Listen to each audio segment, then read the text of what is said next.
Evet, bir akademisyenimiz var, Sayın Slye. Evet, kendisi burada. Evet. Sarah, please.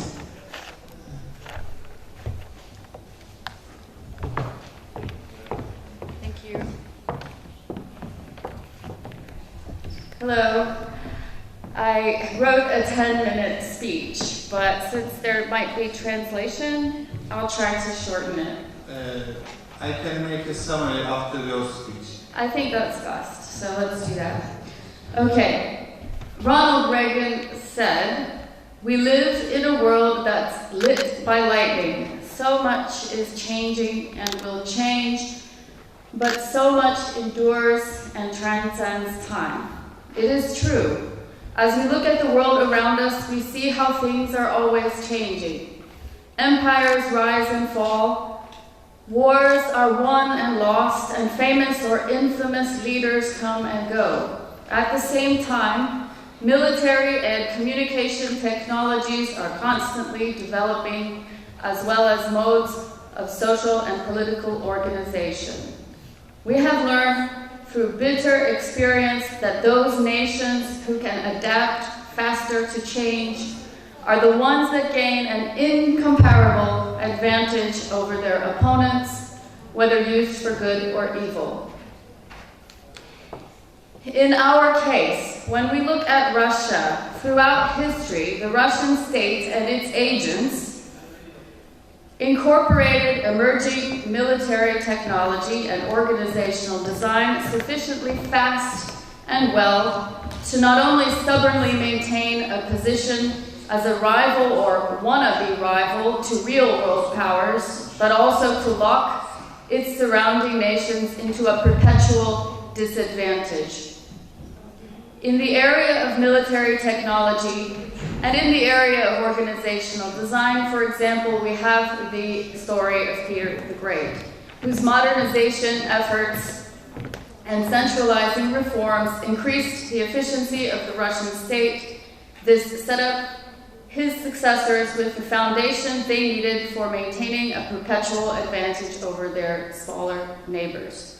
Finally, with regard to psychological methods, the Russians are skilled manipulators of mass consciousness and public opinion with considerable practice in the persuasion and coercion of elites or specific useful individuals. They will use every single tool in this skill set without hesitation to relentlessly prevent and disrupt any potential sympathy or support for their targets, as well as to steadily undermine and ultimately break the target's your own will to resist.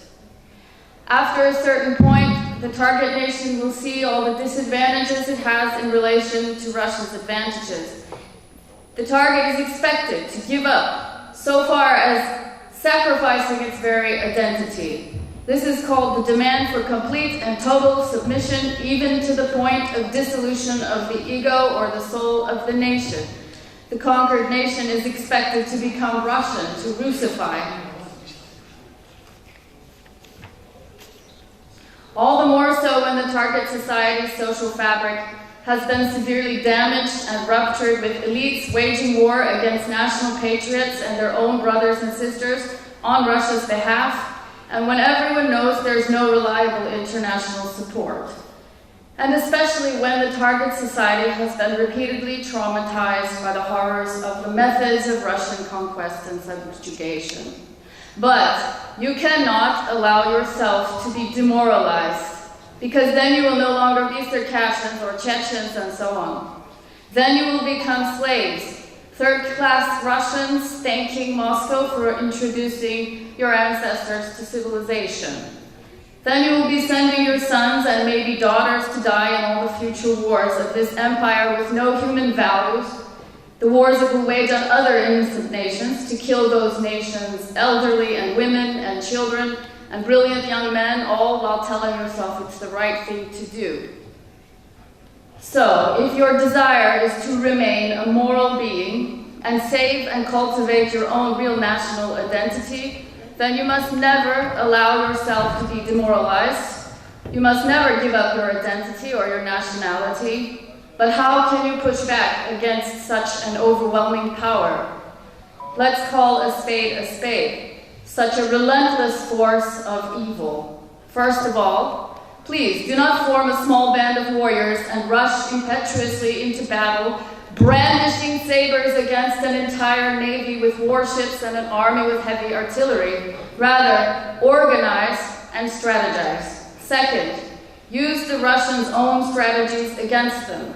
And finally, remember, evil relies heavily on coercion and illusion. Truth has the power to expose the lies.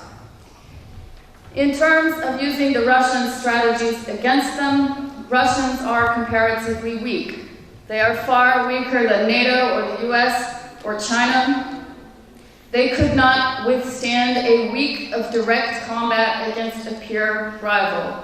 So while the Russians are using their relative strengths for relentlessly harassing and attacking their weaker neighbors, they use the weapons of the weak, like influence campaigns, psychological manipulation, disruption operations, and preying on the weak to target the relative weaknesses of their rivals and undermine the international prestige and domestic will to challenge Russia. If we look at the Russian strengths compared to Circassians or other Caucasians, they have superior numbers, technology, and resources, as well as institutional memory, which you cannot do much about. But they also have a clear strategic goal and superior organization, as well as superior networks, which are things you can do something about. You can create your own clear strategic goal, your own superior organizations, your own superior networks. If we look at the Russians' relative strengths compared to the USA or NATO, we can also see how they maximized some tools of the weak to offset their disadvantages with NATO and the USA. So you can also do a similar thing. You can maximize some of your advantages.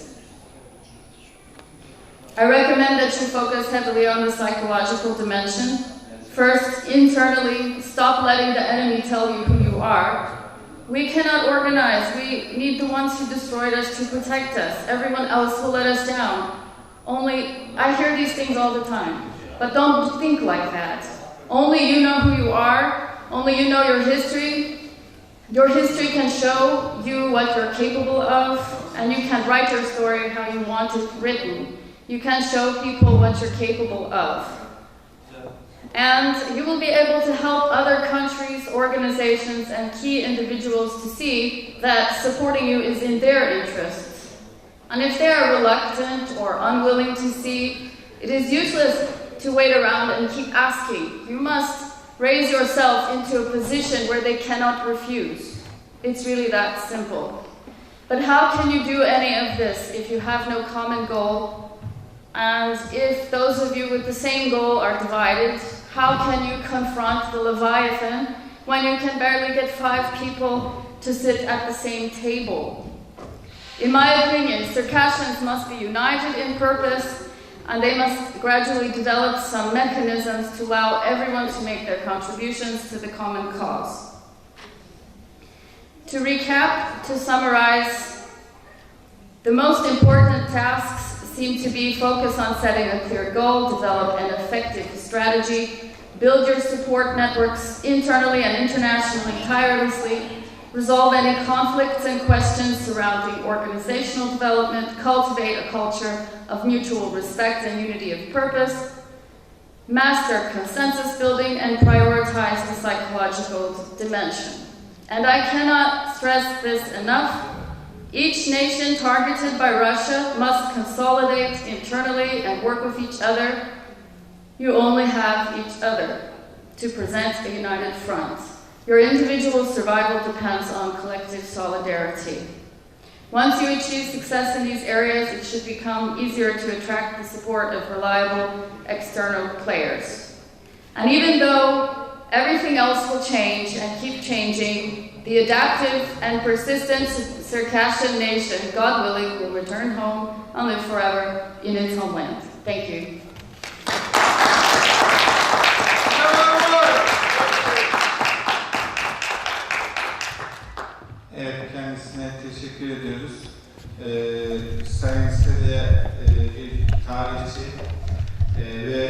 özellikle Kuzey Kafkasya halklarının taban önemli bir isim.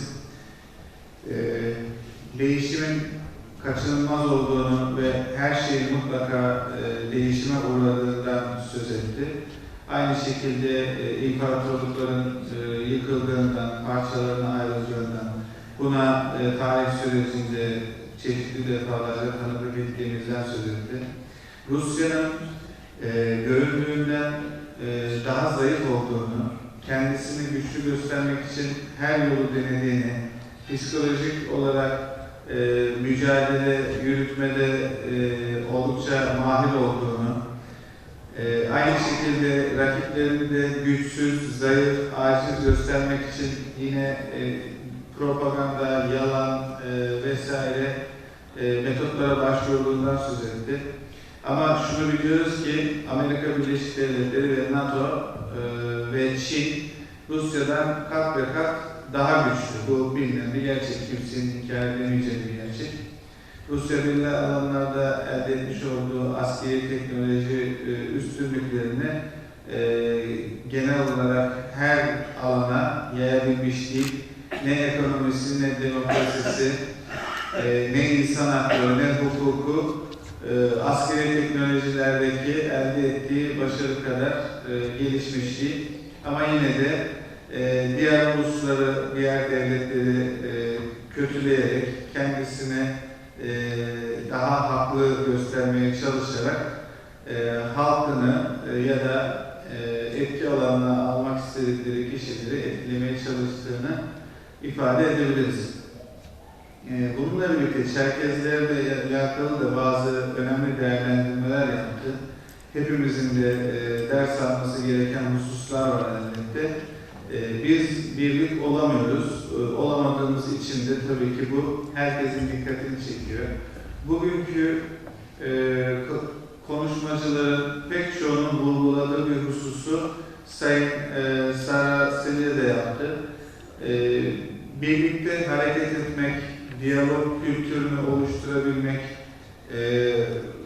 farklılıkları ya da farklı düşünceleri daha çok hoş görebilmek ve ortak zeminde bir şeyler yapabilmenin yollarını aramak zorunda olduğumuzu ifade etti. Buradan tabii ki hepimizin, her birimizin, Çerkes toplumu olarak her birimizin çıkarması gereken önemli dersler var. Bugünkü konuşmaların tamamında ortak mesaj olarak bu vardı diyebiliriz. Ama çaresiz değiliz, onu da ifade ediyor. Bu söylediklerimiz işte moralinizi bozmasın diye vurguluyor. Evet, yapılabilecek çok şey var. Moral bozmaya gerek yok. Zaten umudumuz olduğu için buradayız. Yarınlara umutla bakabilmek için buradayız. Bu şekilde ifade edebiliriz Sayın Selvi'nin açıklamalarını.